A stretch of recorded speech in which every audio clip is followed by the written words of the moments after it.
Welcome to the Monsoon Academy podcast, a transitions research initiative where we aim to help you map your climate career journey through conversations with diverse industry professionals across the sustainability landscape. You will hear from seasoned experts who have worked on addressing climate issues in South Asia about what their day-to-day work looks like, what kind of skills you will need to be a competitive candidate for those roles, and to see the kind of opportunities that are out there.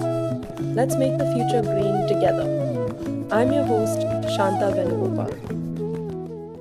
Welcome, Mr. Shailendra Yashwant, to the Monsoon Academy podcast. To introduce you, we will briefly talk about your career journey where you started off as a photojournalist covering news, sports, politics, and disasters in India to becoming campaigns director at Greenpeace, and now working with international NGOs, CSOs, and governments as a climate communications and policy advocacy expert.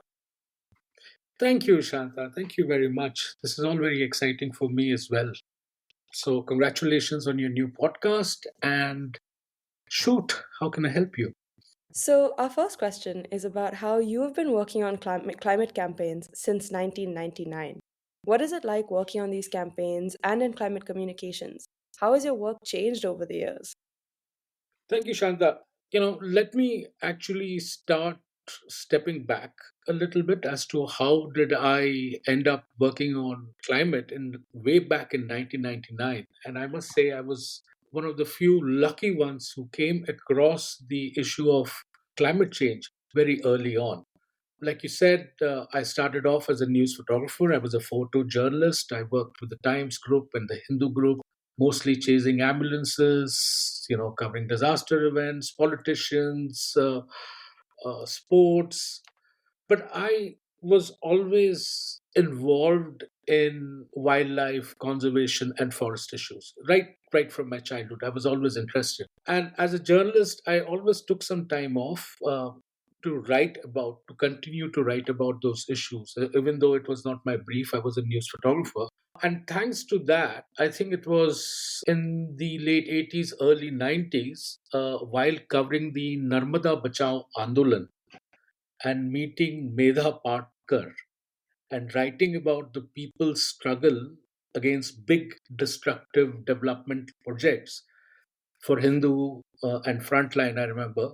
I think I evolved then from being a simple wildlife enthusiast to a full blown environmental journalist. This was in mid 90s. So I was reporting those issues, and in 1997, I was approached by Greenpeace at that time, and still is one of the world's biggest environmental pressure groups.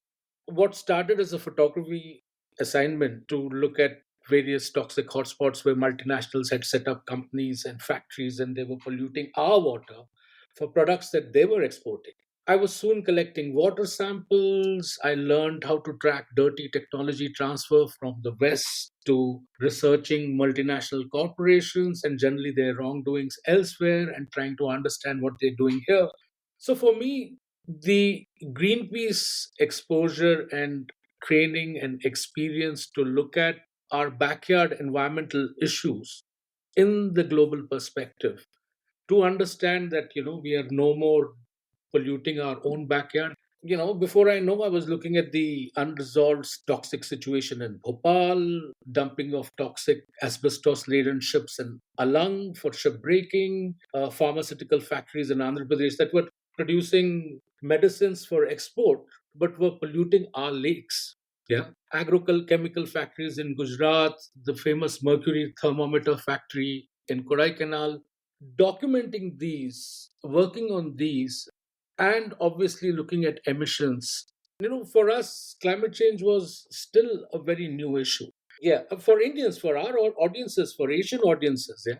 Mm-hmm. So for me, I think my climate journey began there in 1999 on the back of a lot of environmental issues that were causing climate change. Sorry, that was a long, winded answer, but I hope that helps. Yeah. Yeah, it definitely helps. And I hear from that story this arc for you from a passion for journalism and a curiosity, making these connections, leading you to an opportunity at Greenpeace and growing from there. What would you say were some of the key attributes or skills that were key for you to get to that position? I think, in fact, when you speak of skills, one top skill on over and above your education and everything, I would say read, read, read as much as you can. So, yeah, so creative writing, visual arts, or research skills, I think curiosity, which is what made me a journalist.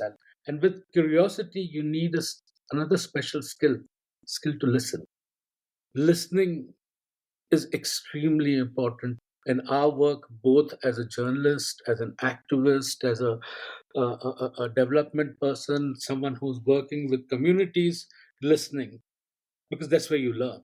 Empathy, trying to understand. When I go to take a picture or write a story or interview or describe a situation, it's always about what's in it for them, not for me.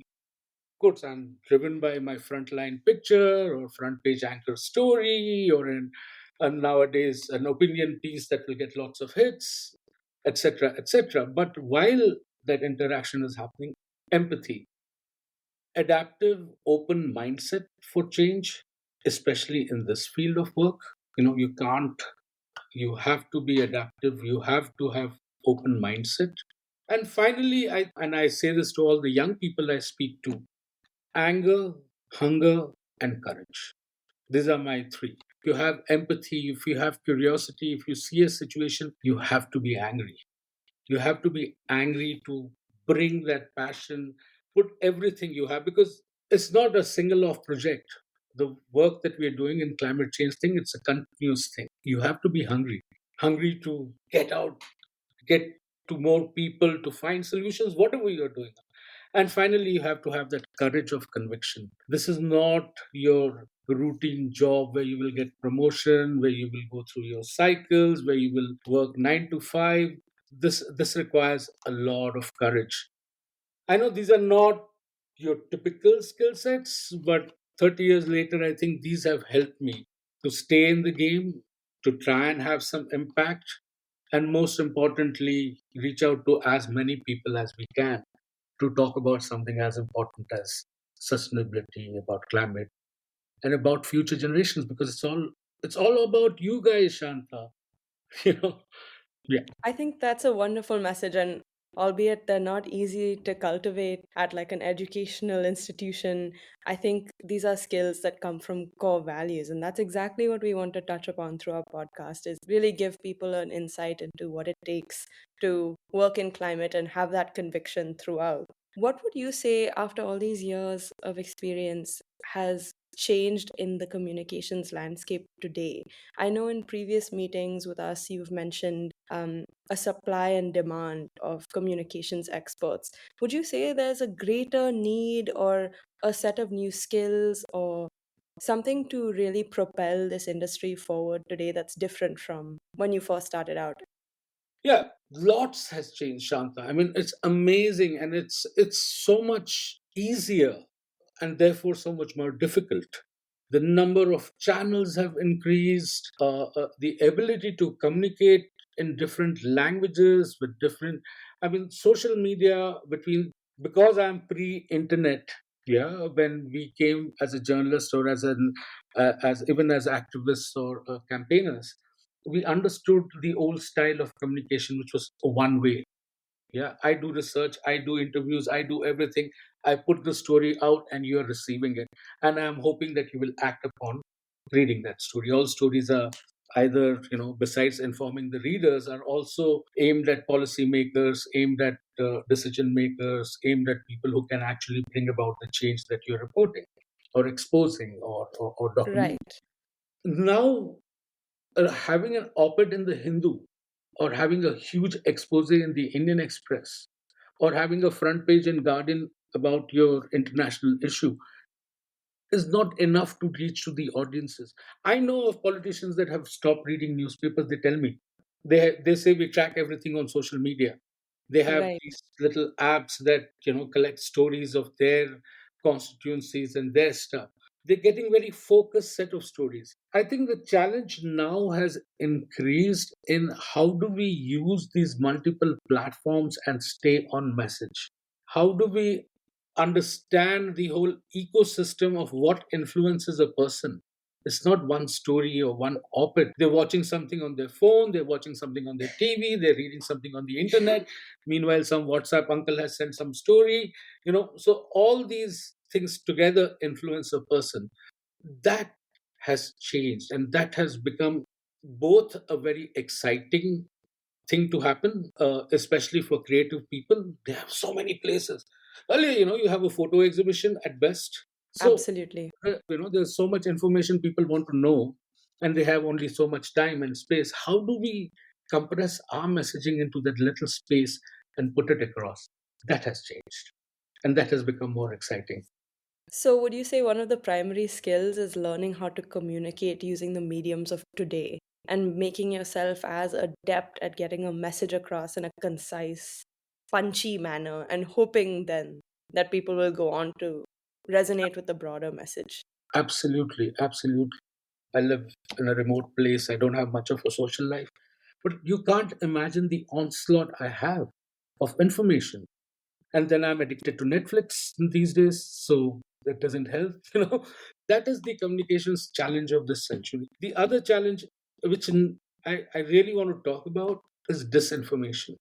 Yeah, with so many channels and so many platforms and so many places that information is coming from, people are not able to separate the good information from bad information, and that has changed. We never had these problems. At best, like the tobacco industry, they would put out advertisement that will say smoking Hmm. is good for you, but Yes. not this insidious way of influencing people's minds and their choices. Yeah, Yeah, the subliminal messaging and the absolutely. misinformation and the disinformation, for sure. So it becomes the job of the climate communications professional of today to find some way to bring the truth to light and to somehow make that truth appealing enough that enough people will pick up on that. And which is why, when I going back to the skill set question, which is why research is so important, reading is so Absolutely. important, meeting people and going bearing witness yourself Yeah. is so important. And as a communicator, you get to do all that and more Mhm. and show off. You're not like, some academic who writes a long thesis. You're getting to show off. I think communications is the most exciting thing to do out there. Yeah, I work with policy wonks, people who work only policy. I work with events people. I work with different kinds of campaigners. What pulls them together? All the work, all the research that they do is useless without the communicator. So that's why I think communications and communicators are so important. So now that you've partially retired and you're consulting, you've told us in our previous meeting that you're living on a small farm in Kerala and growing spices with your wife. From that wonderful vantage point, looking back at your career journey, what would you say was the highlight? I think things that give me the feel good is the impact of the work that has been done. Whether it was the shutting down of the mercury thermometer factory in Kodaikanal overnight after my first set of images were put out and the campaign was launched, or since I mentioned the ship breaking campaign, the cleaning up of the environment and working conditions in the shipbreaking yards of South Asia because of those campaigns and stories that we told. We even sent back a warship, Clemenceau, from France. Thanks to that campaign, it actually turned back from our shores the moratorium on peatland clearances for palm oil plantations in Indonesia. So there are these lots of small successes that add up, that to changes that are not sufficient, but at least I sleep well saying I did my best. I punched above my weight. I always feel that all of us do that, but to have some impact of that I think just the fact that the work that you did actually brought about some change, bettered somebody's lives, improved somebody's understanding, helped somebody take a better decision. I think those things are important for me now. And Shanta, I mean, semi-retired, yes, but at it still. And where I still do photography, I still write, I still participate in various CSO and governmental consultations on strategies for future. So yeah, it's all built up on all the work that was done in the past, and it continues because we are living the disaster that we wrote about.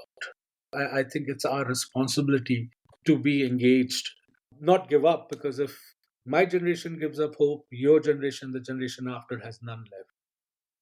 I know you call them small victories, but they are in fact huge victories. And I think here at our podcast, on our team, we definitely believe that that's the kind of professional we want to encourage to move forward, is the kind that chases these changes no matter what kind of obstacles are in the way.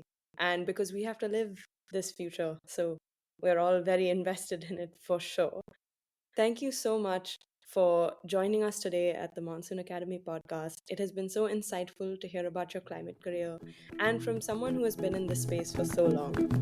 You've been listening to the Monsoon Academy podcast, and we'll be back in 2 weeks with another episode. In the meantime, please write to us with any questions or comments and tell us what climate careers you might want us to cover next.